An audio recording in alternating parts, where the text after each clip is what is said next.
ಎಲ್ಲರಿಗೂ ನಮಸ್ಕಾರ. ಮತ್ತೊಂದು ವಿಡಿಯೋಗೆ ಸ್ವಾಗತ. ಬಿಗ್ ಬಾಸ್ ಸೀಸನ್ 11 107ನೇ ದಿನ 107 ಎಪಿಸೋಡ್ ಹೇಗಿತ್ತು ಅನ್ನೋದಾದ್ರೆ ಕಂಪ್ಲೀಟ್ ಆಗಿ ಕಾಣಿದ್ದು ಮಾತ್ರ ಟಾಸ್ಕ್ ತುಂಬಾನೇ ಚೆನ್ನಾಗಿದ್ವು. ಬಟ್ ನಮ್ಮ ಬೋವೇಗೌಡ ತ್ರಿವಿಕ್ರಮ್ ಅವರ ಜಗಳ ನೋಡಲು ಸ್ವಲ್ಪ ಕೆಲವರಿಗೆ ಆಶಾದಾಯಕ ಆಗಿತ್ತು, ಕೆಲವರಿಗೆ ತುಂಬಾ ಚೆನ್ನಾಗಿತ್ತು, ಕೆಲವರಿಗೆಲ್ಲ ಕೋಪ ತರಿಸ್ತಾ ಇತ್ತು, ಇನ್ನು ಕೆಲವರಿಗೆ ಟ್ರೋಲ್ ಮಾಡಕ್ಕೆಲ್ಲ ಸಿಗ್ತಾ ಇತ್ತು. ಈ ರೀತಿ ಇತ್ತು. ಮತ್ತೆ ಈ ಎಪಿಸೋಡ್ ಅಲ್ಲಿ ನೋಡಿದಾಗ ತ್ರಿವಿಕ್ರಮ್ ಸರಿನಾ ಇಲ್ಲ ಭವ್ಯ ಸರಿನಾ, ಹನುಮಂತ ಎಡವಿದ್ದು ಎಲ್ಲಿ, ಟಾಸ್ಕ್ ಯಾರಲ್ಲ ಚೆನ್ನಾಗಿ ಆಡಿದ್ರು. ಒಂದಂತೂ ಸತ್ಯ, ನಮ್ಮ ಭವ್ಯಗೌಡ ಆಗಿರ್ಬೋದು, ಮೋಕ್ಷಿತ ಅವರು ಆಗಿರ್ಬೋದು, ತುಂಬಾ ಎಕ್ಸಲೆಂಟ್ ಆಗಿ ಗೇಮ್ ಮಾಡಿದ್ರು.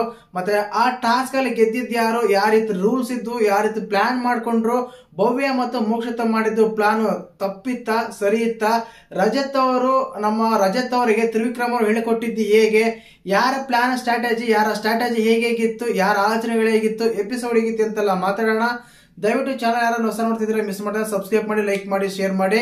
ನೋಡಿ, ಮೊದಲೇದಾಗೆ ಎಪಿಸೋಡ್ ಶುರುವಾಗಿದೆ, ನೈಟ್ ಶುರುವಾಗುತ್ತೆ. ಅದಾದ್ಮೇಲೆ ಧನರಾಜ್ ಅವರೆಲ್ಲ ನಮ್ಮ ಸುದೀಪ್ ಸರ್ಗೆ ತುಂಬಾ ಥ್ಯಾಂಕ್ಸ್ ಹೇಳ್ಕೊಂತಾರೆ, ಹೀಗಿತ್ತು ಆಗಿತ್ತು ಅಂತ ಹೇಳಿ. ಅದಾದ್ಮೇಲೆ ಬೆಳಕಾಗುತ್ತೆ. ಬೆಳಕಾದ್ಮೇಲೆ ಗೊತ್ತಾಗಿರುತ್ತೆ ನಮ್ಮ ಹನುಮಂತ್ ಅವರು ಅಲ್ಟಿಮೇಟ್ ಕ್ಯಾಪ್ಟನ್ ಆಗಿರ್ತಾರೆ. ಅಲ್ಟಿಮೇಟ್ ಕ್ಯಾಪ್ಟನ್ ಆಗಿರುವ ಕಾರಣ ಅವರಿಗೆ ಒಂದು ಅವಕಾಶ ಇರುತ್ತೆ. ಯಾಕಂದ್ರೆ ಈ ಮಾರಿಯಾ ಬಂಗೆ ಇರ್ತಲ್ಲ, ಸುದೀಪ್ ಸರ್ ಬಂದು ಹೇಳ್ತಾರೆ ಮಾರಿಯಾ ಬಂಗೆ ಇರುತ್ತೆ, ಸರಣಿ ಟಾಸ್ಕ್ ಇರ್ತವೆ, ಈ ವೀಕ್ ಒಂದು ಮಿಡ್ ವೀಕ್ ಎಲಿಮಿನೇಷನ್ ಇರುತ್ತೆ, ಅದರಲ್ಲಿ ಹಾಗೆ ಕಂಟಿನ್ಯೂ ಮಾಡಿ ಅಂತ ಹೇಳಿ. ಆದ್ರಿಂದ ನಮ್ಮ ಕ್ಯಾಪ್ಟನ್ ಆಗಿ ಒಂದು ಅವಕಾಶ ಇರುತ್ತೆ. ಯಾಕಂದ್ರೆ ಈ ವಾರ ಯಾರಾದ್ರೆ ಟಾಸ್ಕ್ ಆಡಿ ಗೆಲ್ತಾರೋ ಅವರು ಮಿಡ್ ವೀಕ್ ಎಲಿಮಿನೇಷನ್ ಸೇವ್ ಆಗ್ತಾರ ಅನ್ನೋ ರೂಲ್ಸ್ ಇರೋ ಕಾರಣ ಮೊದಲು ಟಾಸ್ಕ್ ಯಾರು ಆಡ್ಬೇಕು ಅನ್ನೋದು ಕ್ಯಾಪ್ಟನ್ ಕೈಲಿರುತ್ತೆ. ಅವರು ಸೆಲೆಕ್ಟ್ ಮಾಡ್ಕೋಬೇಕು. ಆ ಸೆಲೆಕ್ಟ್ ಮಾಡ್ಕೋ ಟೈಮ್ ಹನುಮಂತರ ಹತ್ರ ಎಲ್ಲರೂ ಹೋಗಿ ರಿಕ್ವೆಸ್ಟ್ ಮಾಡ್ಕೊಂತಾರೆ. ಒಬ್ಬೊಬ್ಬರದ್ದು ಒಂದು ಸ್ಟ್ರಾಟಜಿ ಇತ್ತು. ನನಗನ್ಸಿರೋ ಪ್ರಕಾರ ಮಂಜಣ್ಣನ ಸೆಲೆಕ್ಟ್ ಮಾಡ್ತಾರೆ ಅಂತ ಅನ್ಕೊಂಡಿದ್ದೆ. ಬಟ್ ಭವ್ಯಗೌಡನ ಸೆಲೆಕ್ಟ್ ಮಾಡ್ತಾರೆ. ತುಂಬಾ ಸ್ಟ್ರಾಟಜಿ ಇದೆ, ಯಾಕಂದ್ರೆ ಅವ್ರಿಗೆ ಹೊಡೆದಿರ್ತಾರೆ ನಮ್ಮ ಭವ್ಯಗೌಡ. ಅವೆಲ್ಲ ಕ್ಷಮಿಸಿ ಭವ್ಯಗೌಡನ ಸೆಲೆಕ್ಟ್ ಮಾಡ್ತಾರೆ ಅಂದ್ರೆ ಅವರ ಸ್ಟ್ರಾಟಜಿ ತುಂಬಾ ನೀಟಾಗಿ ವರ್ಕೌಟ್ ಆಗ್ತಾ ಇದೆ. ಹೀಗೆ ಆಗ್ಲಿ ಅಂತ ಬಯಸೋಣ. ಖಂಡಿತವಲ್ಲ ಅಲ್ಲಿ ಎಲ್ಲರನ್ನು ಬಿಟ್ಟು ಭವ್ಯಗೌಡನ ಸೆಲೆಕ್ಟ್ ಮಾಡ್ತಾರೆ. ಕರೆಕ್ಟ್ ಆಗಿ ಸೆಲೆಕ್ಟ್ ಮಾಡಿದಂದ್ರೆ ಸತ್ಯನೇ. ಯಾಕಂದ್ರೆ ಒಂದು ಮೇಲ್ ಕಂಟೆಸ್ಟೆಂಟ್ ಗಳಿಗೆ ಪೋಟಿ ಕೊಟ್ಟು ಟಾಸ್ಕ್ ಆಡೋದ್ರಲ್ಲಿ ನಿಸ್ಸೀಮರು ನಮ್ಮ ಭವ್ಯಗೌಡ. ಅಲ್ಲಿ ಟಾಸ್ಕ್ ಇರೋ ಕಾರಣ ಅವ್ರಿಗೆ ಅವಕಾಶ ಕೊಡ್ತಾರೆ. ಕೆಲವರೆಲ್ಲ ಧನರಾಜ್ ಫ್ರೆಂಡ್ ಅವರಿಗೆ ಅವಕಾಶ ಕೊಡ್ತಾರೆ ಅಂತ ಎಲ್ಲ ಅನ್ಕೊಂಡಿದ್ರೇನೋ, ಬಟ್ ಆ ತಪ್ಪು ಮಾಡ್ಲಿಲ್ಲ. ನಮ್ಮ ಹನುಮಂತು ಗುಡ್ ಸ್ಟ್ರಾಟಜಿ ಅಂತಾನೆ ಹೇಳ್ಬೋದು, ಚೆನ್ನಾಗ್ ಆಡಿದ್ರು. ಇನ್ನು ಅದಾದ್ಮೇಲೆ ಆ ಸ್ಟ್ರಾಟಜಿ ಆದ್ಮೇಲೆ ನಮ್ಮ ಭವ್ಯಗೌಡ ಬಂದ್ಬಿಟ್ಟು ಮೊದಲೇದಾಗಿ ಮೋಕ್ಷಿತನ, ಗೌತಮಿನ, ರಜತ್ ಅವ್ರನ್ನ ಸೆಲೆಕ್ಟ್ ಮಾಡ್ಕೊಂತಾರೆ. 3 ಭವ್ಯಗೌಡ 4. ಈ ಟಾಸ್ಕ್ ಅಲ್ಲಿ ಬಂದ್ಬಿಟ್ಟು ನಮ್ಮ ಮೋಕ್ಷಿತ್ ಅವ್ರು ಗೆಲ್ತಾರೆ. ಫಸ್ಟ್ ಆದ್ರೆ 12 ಪಾಯಿಂಟ್ ಸಿಗ್ತವೆ. ಸೆಕೆಂಡ್ ಬಂದ್ಬಿಟ್ಟು ಭವ್ಯ ಅವರು, ಅವ್ರಿಗೆ 5 ಪಾಯಿಂಟ್ ಸಿಗ್ತವೆ. ಥರ್ಡ್ ಬಂದ್ಬಿಟ್ಟು ರಜತ್ ಅವರು 25 ಪಾಯಿಂಟ್ ಸಿಗ್ತವೆ. ಈ ಟಾಸ್ಕ್ ಅಲ್ಲಿ ಮೋಕ್ಷಿತ್ ಅವ್ರು ಗೆದ್ದಿರೋ ಕಾರಣ ನಮ್ಮ ಈ ಭವ್ಯಗೌಡ ತ್ರಿವಿಕ್ರಮ್ ಸೆಲೆಕ್ಟ್ ಮಾಡೋದಕ್ಕೆ ತುಂಬಾ ಅಫೆಂಡ್ ಕೂಡ ಆಗ್ತಾರೆ ನಮ್ಮ ತ್ರಿವಿಕ್ರಮ್ ಅವರು. ಈ ಮೋಕ್ಷಿತ್ ಅವ್ರು ಗೆದ್ದಿರುವ ಕಾರಣ ಆ ಟೈಮಲ್ಲಿ ಕೂಡ ನಮ್ಮ ತ್ರಿವಿಕ್ರಮ್ ಸೆಲೆಕ್ಟ್ ಮಾಡ್ಕೊಂಡಲ್ಲ. ಆ ಟಾಸ್ಕ್ ಬಂದ್ಬಿಟ್ಟು ಅದು ನೋಡಿದ್ರೆ ಮೊದಲೇ ಟಾಸ್ಕ್ ಎಣ್ಣೆ ಕಲಸ್ಕೊಂಡು ಜಾರಿ ಬೀಳೋದು, ತುಂಬಾನೇ ಕಷ್ಟಪಟ್ಟು ಟಾಸ್ಕ್ ಆಡಿದ್ರು. ತುಂಬಾ ಎಕ್ಸಲೆಂಟ್ ಆಗಿ ಆಡಿದ್ರು. ಯಾಕಂದ್ರೆ ಸ್ವಲ್ಪ ವೇಟ್ ಇರೋರು ಅಲ್ಲಿ ಟಾಸ್ಕ್ ಅಷ್ಟು ಆಡಕ್ಕಾಗಲ್ಲ. ಎಲ್ಲರೂ ಗೌತಮಿನ ಟಾರ್ಗೆಟ್ ಮಾಡಿದ್ರು. ಆದ ಕಾರಣ ಆ ಟಾಸ್ಕ್ ಇಂದ ಗೌತಮಿನ ಹೊರಗೆ ಉಳಿತಾರೆ. ಆ ಟೈಮಲ್ಲಿ ಹೇಳ್ದಲ್ಲ, ಮೊದಲನೇ ಸ್ಥಾನ ನಮ್ಮ ಮೋಕ್ಷಿತ, 2ನೇ ಸ್ಥಾನ ಭವ್ಯ, 3ನೇ ಸ್ಥಾನ ರಜತ್. ಮೊದಲನೇ ಸ್ಥಾನ ಪಡೆದಿರುವ ಮೋಕ್ಷಿತ್ ಅವರಿಗೆ ಸೆಕೆಂಡ್ ಟಾಸ್ಕ್ ಆಡೋಕೆ ಅವಕಾಶ ಕೊಡ್ತಾರೆ. ಆ ಟಾಸ್ಕ್ ಅಲ್ಲಿ ಬಂದ್ಬಿಟ್ಟು ನಮ್ಮ ಇವ್ರು ಕೊಡ್ತಾರೆ, ಯಾರಿಗೆ ಚಾನ್ಸ್ ಕೊಡ್ತಾರೆ, ಭವ್ಯ ಚಾನ್ಸ್ ಕೊಡ್ತಾರೆ, ಧನರಾಜ್ ಚಾನ್ಸ್ ಕೊಡ್ತಾರೆ, ಮಂಜನ್ ಚಾನ್ಸ್ ಕೊಡ್ತಾರೆ ನಮ್ಮ ಮೋಕ್ಷಿತ್ ಅವರು. ಆ ಟಾಸ್ಕ್ ಅಲ್ಲಿ ಸೆಕೆಂಡ್ ಟಾಸ್ಕ್ ಅಲ್ಲಿ ತುಂಬಾ ಅತಿ ಆಯ್ತು ಅನ್ಸುತ್ತೆ. ಮಂಜನ್ಗೆ ಸಿಕ್ಕಿರೋ ಚಾನ್ಸಸ್ ನ ತುಂಬಾ ಯುಟಿಲೈಸ್ ಮಾಡ್ಕೊಂತ ಇಲ್ಲ, ತುಂಬಾ ವೇಸ್ಟ್ ಮಾಡ್ತಿದಾರೆ ಅಂತ ಅನಿಸ್ತಾ ಇದೆ. ಯಾಕಂದ್ರೆ ಅವ್ರನ್ನ ಧನರಾಜನ್ ಟಾರ್ಗೆಟ್ ಮಾಡಕ್ ಹೋಗಿ ಅವರೇ ಎಲ್ಲ ಚಲ್ಕೊಂಡ್ಬಿಡ್ತಾರೆ. ಕನಿಷ್ಠ 25 ಪಾಯಿಂಟ್ ಸಿಗಲ್ಲ, ಆ ರೀತಿ ಇರುತ್ತೆ.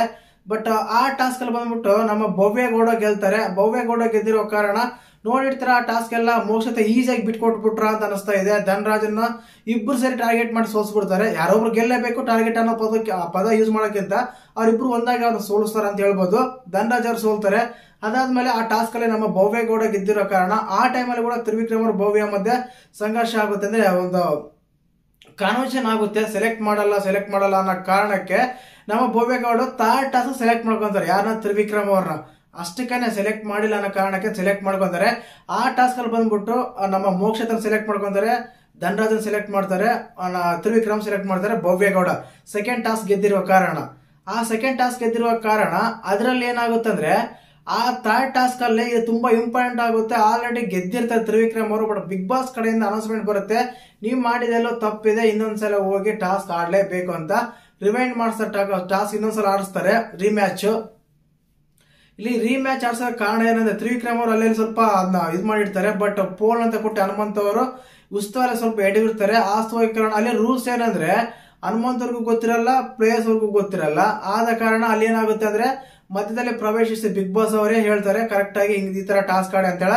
ಇಲ್ಲಿ ಕೇವಲ ಹನುಮಂತ ಮಾತ್ರ ಅಲ್ಲ, ತುಂಬಾ ಜನ ತಪ್ಪುಗಳು ಮಾಡ್ತಾರೆ. ಬಟ್ ಲಾಸ್ಟ್ ವೀಕ್ ಇಂದ ಕಂಪೇರ್ ಮಾಡ್ಕೊಂಡು ಬೆಸ್ಟ್ ಅಂತ ಹೇಳ್ಬೋದು. ಬಟ್ ಈ ಟಾಸ್ಕ್ ಅಲ್ಲಿ ಏನಾಗುತ್ತೆ ಅಂದ್ರೆ ಉಲ್ಟಾ ಪಲ್ಟಾ ಆಗೋಗುತ್ತೆ. ಯಾರ ಕನ್ಸಿಡರ್ ಮಾಡಿರಲ್ಲ ನಮ್ಮ ಇವ್ರನ್ನ ಸೆಲೆಕ್ಟ್ ಧನರಾಜ್ ಅವ್ರು ಗೆಲ್ತಾರೆ ಅಂತ ಹೇಳಿ ಆ ಟಾಸ್ಕ್ ಅಲ್ಲಿ ಧನರಾಜ್ ಅವ್ರು ಗೆಲ್ತಾರೆ. ಖಂಡಿತವಾಗ್ಲೂ ಇಲ್ಲಿ ಎಕ್ಸ್ಪೆಕ್ಟೇಷನ್ ಇತ್ತಂತೆ ಭವ್ಯಗೌಡ ಸ್ವಲ್ಪ ಸೋತಿದೆ ಅಂತ ಹೇಳಿ ಅವ್ರ ಒಂದು ಫೀಲಿಂಗ್ ಅವ್ರಿಗೆ ಇರುತ್ತೆ. ಬಟ್ ತ್ರಿವಿಕ್ರಮ್ ಅವ್ರು ಏನ್ ಮಾಡ್ತಾ ಇದಾರೆ ಅಂದ್ರೆ ತುಂಬಾ ಅತಿ ಆಯ್ತು ಅನ್ಸುತ್ತೆ ಗುರು. ತ್ರಿವಿಕ್ರಮ್ ಅವರು ಭವ್ಯಗೌಡ ಅವ್ರನ್ನ ತುಂಬಾ ರೇಗಿಸ್ತಾ ಇದಾರೆ, ತುಂಬಾ ಡೌನ್ ಮಾಡ್ತಾ ಇದಾರೆ, ತುಂಬಾ ಇದು ಮಾಡ್ತಾ ಇದಾರೆ. ಎಲ್ಲೋ ಅನ್ಸಿದ್ದು ಹಾಗೇನೆ. ಅದು ಕೇವಲ ಅವರ ಸ್ಟ್ರಾಟಜಿನೋ ಆಟನೋ ಗೊತ್ತಿಲ್ಲ. ಬಟ್ ತುಂಬಾ ಸಲ ಈ ನಿನ್ನೆ ಎಪಿಸೋಡ್ ಅಲ್ಲಿ ತುಂಬಾ ಸಲ ಅವ್ರನ್ನ ಸ್ವಲ್ಪ ಟಾರ್ಗೆಟಿಂಗ್ ಮಾಡ್ತಾ ಇದ್ರು. ಮಾತಲ್ಲಾಗ್ಲಿ, ಟಾಸ್ಕ್ ಆಡೋದಾಗ್ಲಿ, ಹುಡುಗರು ಎಮೋಷನ್ ನಿಮ್ ತರ ಅಳಕ್ ಬರಲ್ಲ ಹಾಗೆ ಈಗ ಅಂತ ಇದೆಲ್ಲೋ ಸ್ವಲ್ಪ ನೆಗೆಟಿವ್ ಆಗಿ ಕಾಣುತ್ತಾ ಅಂತ ಅನ್ಸ್ತಾ ಇದೆ ತ್ರಿವಿಕ್ರಮ್ ಅವರಿಗೆ. ಯಾಕಂದ್ರೆ ಹುಡುಗಿಯರು ಮಾತ್ರ ಹೇಳ್ತಾರೆ, ಹುಡುಗರು ಅಳಕ್ ಆಗಲ್ಲ ಅಂತ ಸ್ಟೇಟ್ಮೆಂಟ್ ಬೇರೆ ಕೊಡ್ತಾರೆ. ಎಲ್ಲ ಆದ್ಮೇಲೆ ಟಾಸ್ಕ್ ಚಾನ್ಸ್ ಸಿಗದೆ ಇರೋರಿಗೆ ಒಂದು ಅವಕಾಶ ಇರುತ್ತೆ. ಏನಂತ ಅಂದ್ರೆ ಯಾರು ಗೆಲ್ತಾರ ಅಂತ ಗೆಸ್ ಮಾಡ್ಬೇಕು. ಗೆಸ್ ಮಾಡಿದ್ರೆ ಅವರಿಗೆ 30 ಪಾಯಿಂಟ್ಸ್ ಸಿಗ್ತವೆ. ಬಟ್ 3 ಟಾಸ್ಕ್ ಆಡಿದ್ರು 3 ಟಾಸ್ಕ್ ಅಲ್ಲಿ ಯಾರು ಒಬ್ರು ಕರೆಕ್ಟ್ ಆಗಿ ಗೆಸ್ ಮಾಡಿರಲ್ಲ. ಮೊದಲೇ ಸಲ ಅಂತ ಬಂದಾಗ ಆಲ್ಮೋಸ್ಟ್ ಎಲ್ಲರೂ ಭವ್ಯಗೌಡ ಸೆಲೆಕ್ಟ್ ಮಾಡಿರ್ತಾರೆ, ಅವ್ರು ಗೆಲ್ಲೋದೇ ಇಲ್ಲ. ಮೋಸ್ಟ್ ಯಾರು ಸೆಲೆಕ್ಟ್ ಮಾಡಿರಲ್ಲ ಅವ್ರು ಗೆಲ್ತಾರೆ. ಸೆಕೆಂಡ್ ಟಾಸ್ಕ್ ಅಂತ ಬಂದಾಗ ಆ ಟಾಸ್ಕ್ ಅಲ್ಲಿ ಬಂದ್ಬಿಟ್ಟು ಎಲ್ಲರೂ ನಮ್ ಧನರಾಜ್ ಸೆಲೆಕ್ಟ್ ಮಾಡಿದ್ದಾರೆ, ಅದ್ರ ಧನರಾಜರೇ ಸೋಲ್ತಾರೆ. ಅದಾದ ಕಾರಣ ಯಾರು ಗೆಸ್ ಮಾಡಕ್ಕೆ ಆಗಲ್ಲ. ಥರ್ಡ್ ಟಾಸ್ಕ್ ಅಂತ ಬಂದಾಗ ಧನರಾಜ್ ಯಾರು ಸೆಲೆಕ್ಟ್ ಮಾಡಿರಲ್ಲ, ಅಲ್ಲಿ ಧನರಾಜ್ ಅವ್ರು ಗೆಲ್ತಾರೆ. ಈ ರೀತಿಯಾಗಿರುತ್ತೆ ಸೆಲೆಕ್ಷನ್ ಅಂತ ಬಂದಾಗ. ಇಲ್ಲಿ ಭವ್ಯಗೌಡನ ತ್ರಿವಿಕ್ರಮ್ ಕರೆಕ್ಟ್ ಅಂತ ಹೇಳೋದಾದ್ರೆ ಖಂಡಿತವಾಗ್ಲೂ ಹೇಳ್ಬೇಕಂದ್ರೆ Bhavya Gowda is the right person ಅಂತ ಹೇಳ್ಬೋದು ನಿನ್ನೆ ಎಪಿಸೋಡ್ ಅಲ್ಲಿ. ಯಾಕಂದ್ರೆ ಅವರು ಟಾಸ್ಕ್ ಆಡ್ತಾ ಇದ್ದಾರೆ, ಅವ್ರ ಚಾಯ್ಸ್ ಯಾರು ಸೆಲೆಕ್ಟ್ ಮಾಡ್ಕೋಬೇಕು ಯಾರು ಮಾಡಬಾರ್ದು ಅಂತ ಹೇಳಿ ಅವರು ಸ್ಟ್ರಾಟಜಿ ಯೂಸ್ ಮಾಡ್ತಾರೆ. ತ್ರಿವಿಕ್ರಮ್ ಬಿಗ್ ಬಾಸ್ ಅದಾದ್ರೆ ಟಾಸ್ಕ್ ಅಲ್ಲಿ ಏನಾದ್ರು ಬಂದ್ರೆ ನನಗಿಂತ ಸ್ಟ್ರಾಂಗ್ ಇದಾರೆ, ಅವ್ರು ಗೆಲ್ಬಹುದು ಅನ್ನೋ ಕಾರಣಕ್ಕೆ ಅವ್ರು ಸೆಲೆಕ್ಟ್ ಮಾಡ್ಕೊಳಲ್ಲ. ಬಟ್ ತ್ರಿವಿಕ್ರಮ್ ಸ್ಟ್ರಾಟಜಿ ಇತ್ತು ಏನಂದ್ರೆ ಮುಂದಿನ ಟಾಸ್ಕ್ ಆದ್ರೆ ನೀವು ಸೆಲೆಕ್ಟ್ ಮಾಡ್ಕೊಂತೀನಲ್ಲ, ಟಾಸ್ಕ್ ಅಲ್ಲಿ 50 ಪಾಯಿಂಟ್ಸ್ ಬಂದ್ರು ಸಾಕಲ್ಲ ಅಂತ ಅವ್ರು ಇದು ಮಾಡ್ತಾ ಇರ್ತಾರೆ.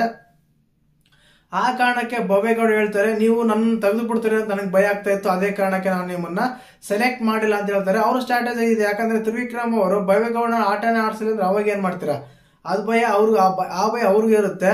ಬಟ್ ತ್ರಿವಿಕ್ರಮ್ ಅವರು ಈ ರೀತಿ ಸ್ಟೇಟ್ಮೆಂಟ್ ಗಳು ಕೊಟ್ಟಾಗ ಅಲ್ಲಿ ಸ್ವಲ್ಪ ಮ್ಯೂಟ್ ಸೌಂಡ್ ಕೂಡ ಹಾಕ್ತಾರೆ. ಏನಕ್ಕೆ ಅಂತ ಗೊತ್ತಿಲ್ಲ, ಯಾವ ಪದ ಯೂಸ್ ಮಾಡಿದ್ರೆ ಗೊತ್ತಿಲ್ಲ. ಆ ಕಾರಣಕ್ಕೆ ಮೈಂಡ್ ಓವರ್ ಲ್ಯಾಂಗ್ವೇಜ್ ಅಂತ ಹೇಳ್ತಾರೆ ಭವ್ಯಗೌಡ. ಜಗಳ ಆಡ್ತಾರೆ ಕೊನೆಗೆ. ಇದು ಬೇಕಾಗಿತ್ತು ಈ ಟೈಮ್ ಅಲ್ಲಿ, ಇದು ಬೇಕಾಗಿದ್ರೆ ತುಂಬಾ ಚೆನ್ನಾಗಿರುತ್ತೆ. ಇದು ಕೇವಲ ಆಟಕ್ಕೋಸ್ಕರ ಆಗ್ತಾ ಇದೆ. ಯಾಕಂದ್ರೆ ತ್ರಿವಿಕ್ರಮ್ ಅವರು ಭವ್ಯ ಅವರು ಆ ಒಂದು ಬಾಂಡಿಂಗ್ ಇದೆ, ಇಬ್ರು ಹೊಂದಿದ್ದಾರೆ ಅನ್ನೋ ಕಾರಣಕ್ಕೆ ಇದಾಗ್ತಾ ಇದೆಲ್ಲ. ಆ ಕಾರಣಕ್ಕೆ ಈ ರೀತಿ ಆಟ ಆಡ್ತಾ ಇದಾರೆ ಅನ್ಸುತ್ತೆ ಅಷ್ಟೇನೆ. ಇದು ಒಂದು ವಾರ ಎಲ್ಲರೂ ಅಭಿಮಾನಿಗಳು ಶಾಂತ ರೀತಿಯಿಂದ ವರ್ಸಬೇಕಂತ ಕೇಳ್ಕೋಬಹುದು. ಯಾಕಂದ್ರೆ ಹತ್ರ ಬರ್ತಾ ಇದೆ ಈ ವೀಕ್, ಆದ ಕಾರಣ ಈ ರೀತಿ ಎಲ್ಲ ಆಗ್ತಾ ಇದೆ. ಇನ್ನು ಟಾಸ್ಕ್ ಅಂತ ಬಂದಾಗ ನೋಡಿದ್ರೆ ವೆಲ್ ಪರ್ಫಾರ್ಮ್ ನಮ್ಮ ಭವ್ಯಗೌಡ ಆಗಿರ್ಬೋದು, ಮೋಕ್ಷಿತ್ ಆಗಿರ್ಬೋದು, ತುಂಬಾ ಚೆನ್ನಾಗಿ ಆಡಿದ್ರು. ಮೋಕ್ಷಿತ್ ಅವರು ಇಷ್ಟೊಂದು ಪೊಟೆನ್ಶಿಯಲ್ ಅಂತ ಯಾರು ಅನ್ಕೊಂಡಿರಲಿಲ್ಲ, ತುಂಬಾ ಚೆನ್ನಾಗಿ ಆಡಿದ್ರು ನಿನ್ನೆ ಎಪಿಸೋಡ್ ಟಾಸ್ಕ್ ನೋಡಿದಾಗ. ಇಲ್ಲಿ ವಿಶೇಷವಾಗಿ ಧನರಾಜ್ ಅವರು ಕೂಡ ಮಾತಾಡ್ಲೇಬೇಕು. ಅವ್ರು ಕೊನೆ ಟಾಸ್ಕ್ ತುಂಬಾ ಚೆನ್ನಾಗಿ ಆಡಿದ್ರು. ಮತ್ತೆ ನಾಳೆ ಟಾಸ್ಕ್ ಯಾರು ಆಡಿದ್ರೆ ತುಂಬಾ ಮುಖ್ಯ ಆಗಿರುತ್ತೆ. ಯಾಕಂದ್ರೆ ಆ ಟಾಸ್ಕ್ ಸೆಲೆಕ್ಷನ್ ಅಲ್ಲಿ ಫೈನಲ್ ಆಗಿರುತ್ತೆ. ಅದರಿಂದ ಯಾರು ಮಿಡ್ ವೀಕ್ ಅಲ್ಲಿ ಸೇವ್ ಆಗ್ತಾರೆ ತುಂಬಾ ಮುಖ್ಯ ಆಗಿರುತ್ತೆ. ಟೋಟಲ್ ಆಗಿ ಎಪಿಸೋಡ್ ನೋಡಿದಾಗ ಭವ್ಯಗೌಡ ನಮ್ಮ ತ್ರಿವಿಕ್ರಮ್ ಅವ್ರದೇ ಅತಿ ಹೆಚ್ಚಾಗಿತ್ತು. ರಜತ್ ಅವ್ರನ್ನ ಕೂಡ ಪ್ಲಾನ್ ಮಾಡಿ ಕೂರಿಸ್ತಾರೆ ಮೋಕ್ಷಿತ ಮತ್ತು ಭವ್ಯಗೌಡ. ಅದ್ರ ತಪ್ಪೆಲ್ಲ ಅನ್ಸುತ್ತೆ. ಯಾಕಂದ್ರೆ ಅವ್ರ ಸ್ಟ್ರಾಟಜಿ ಆ ರಜತ್ ಅವ್ರು ಮತ್ತೆ ನೆಕ್ಸ್ಟ್ ಗೇಮ್ ಬಂದ್ರೆ ಅವ್ರು ತುಂಬಾ ಚೆನ್ನಾಗಿ ಆಡ್ತಾರೆ ಅಂತ ಅನ್ಸುತ್ತೆ. ಬಟ್ ನಮ್ಮ ತ್ರಿವಿಕ್ರಮ್ ರಜತ್ ಅವ್ರಿಗೆ ಪ್ಲಾನ್ ಮಾಡಿ ಹೇಳ್ತಾರೆ ಹೋಗಿ ಯಾರ ಹತ್ರ ಮಾತಾಡಿ ಗೇಮ್ ಸ್ಟ್ರಾಟಜಿ ಮಾಡ್ಕೊಂಡು ಗೆಲ್ಬಹುದು ಅಂತ. ಆ ಕಾರಣಕ್ಕೆ ಭವ್ಯಗೌಡ ಹೇಳ್ತಾರಲ್ಲ, ನೀವು ರಜತ್ ಹತ್ರ ಮಾತಾಡ್ತಾ ಇದ್ರಿ, ಹೇಳ್ಕೊಡ್ತಾ ಇದ್ರಿ, ಅದಕ್ಕೆ ನಾವಿಬ್ರು ಒಂದು ಅದು ಅಂತ. ಅದು ಸತ್ಯನೇ. ಆ ಕಡೆ ಇವ್ರ ಪ್ಲಾನ್ ತಪ್ಪಂತ ಹೇಳಕ್ಕಾಗಲ್ಲ, ಇವ್ರ ಪ್ಲಾನ್ ತಪ್ಪಾಗಲ್ಲ. ಅವ್ರವ್ರ ಸ್ಟ್ರಾಟಜಿ ಅವ್ರು ಯೂಸ್ ಮಾಡ್ಕೊಂಡ್ರು. ಬಟ್ ಸ್ಟ್ರಾಟಜಿ ಗೆದ್ದಿದ್ದು ಭವ್ಯಗೌಡ ಮೋಕ್ಷಿತನ ಅಂತ ಹೇಳ್ಬೋದು. ಆ ರೀತಿ ಇತ್ತು ಎಪಿಸೋಡ್. ಮತ್ತೆ ನಿನ್ನೆ ಎಪಿಸೋಡ್ ನೋಡಿದಾಗ ನಿಮ್ಗೆ ಯಾವ ರೀತಿ ಅನ್ಸುತ್ತೆ ಕಮೆಂಟ್ ಮಾಡಿ. ಹಾಗೇನೆ ಚಾನಲ್ ಯಾರನ್ನ ಹೊಸ ನೋಡಿದ್ರೆ ಮಿಸ್ ಮಾಡಿ ಸಬ್ಸ್ಕ್ರೈಬ್ ಮಾಡಿ, ಲೈಕ್ ಮಾಡಿ, ಶೇರ್ ಮಾಡಿ.